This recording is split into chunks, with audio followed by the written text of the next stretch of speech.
za 7 horami, kde bydlel mocný drak. Podle knížek ho žít nebavilo, zkoušet to prý naopak.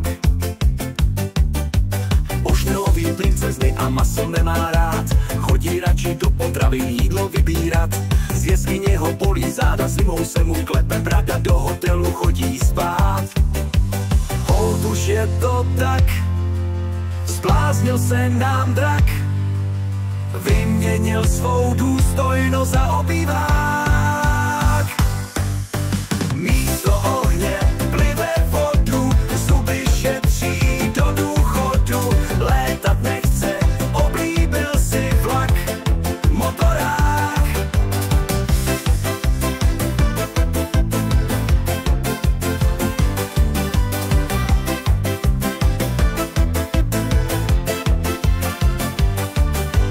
Tohle ještě není všechno, nově říká dobrý den, každou chvíli pouští techno, snaží se být oblíben. Zbrousil drápy, přidal mu let, tomu říkám vážně úlet, je to jako špatný sen.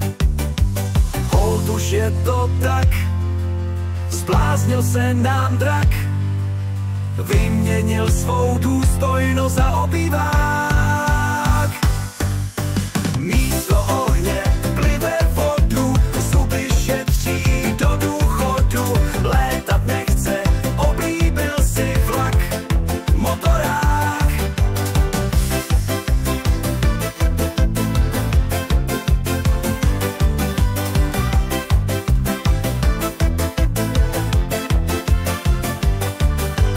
Pohádkové postavy začínají mít obavy, že ten drak už není záporák.